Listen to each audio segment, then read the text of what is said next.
if you have a sign in your hand, when I count to 3, I want you to raise it. 1, 2, 3. Raise your sign!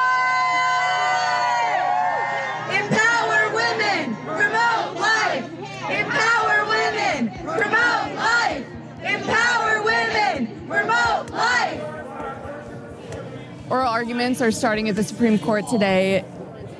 It's a huge case, Dobbs versus Jackson Women's Health Organization. This case could effectively end Roe v. Wade. It centers around legislation passed by the Mississippi State Legislature in 2018 that would ban most abortions after 15 weeks of pregnancy. After Roe v. Wade, the Supreme Court decided that abortions should be legal up to viability, around 24 weeks. This could overturn that, an outcome hundreds of protesters were advocating for, including ones who have been a part of the movement for nearly 50 years. Hello there. How you doing? How long have you all been advocating for the pro-life cause? Since the early 1970s when this all started.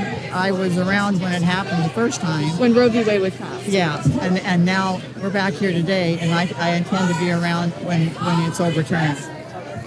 I'm Chelsea Yeoman, and I'm the National Policy Director with Human Coalition Action, and I'm also the Texas State Director. You traveled all the way from Texas to be here. Yes, we did. And this is the first time in 30 years that Roe has been challenged and that the right to life and abortion is on the table. It's a historic moment, certainly, but one that we're excited about, one that we want to see society progress and change on this issue. I'm excited to announce our next guest, an amazing legal powerhouse, a mom herself. We are going to hear from Kristen Wagner, General Counsel of Alliance Defending Freedom. Welcome, Kristen. Another key player here is the Alliance Defending Freedom, or ADF. They've had thousands of legal victories and played a role in more than 60 Supreme Court wins. Good morning. What a great day. I'm Kristen Wagner. I'm a constitutional lawyer and I'm a mom. And I work for Alliance Defending Freedom, the largest legal organization that's committed to protecting life, parental rights, religious freedom, and free speech. Denise Harrell is Senior Counsel and Director of the Center for Life at ADF. Today is a huge day at the Supreme Court. What has ADF's role been in the legislation at the center of this case? We helped draft the legislation that's at issue today.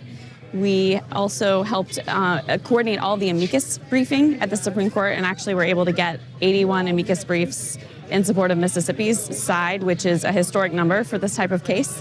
And so we've been heavily involved in supporting them all along the way. ADF has been around since the early 90s and advocating for pro-life causes since then. But what makes today in this case different? This is a crystal clear opportunity for the court to overturn Roe and Casey, and we have not had many of those. And so that is a monumental opportunity, because that is the case that created a new right to abortion and has led to now almost 5 decades of death and political debate and division. And so this is an opportunity for the court to correct that wrong. Many argue on the other side that this is a decision that shouldn't be made by lawyers, politicians, advocates, but by the woman and her doctor. What's your response to that? Well, it never should have been made by the 7 men on the Supreme Court in 1973 who decided Roe v. Wade and threw us into a national deadlock where there's essentially a mandate for Americans to tolerate something that many, many believe is an emotional, physical, moral, spiritual travesty. And so what it should be is back to the American people to be able to pass common sense laws. You feel like your chances are good? Well, I'll be eager to hear what the questioning sounded like, but I think I'm really optimistic. Yeah, I'm very optimistic the court took this case. I hope that signals a willingness to correct what is a long legacy of death and just bad jurisprudence. The Supreme Court will announce their decision in the spring. Hey, hey!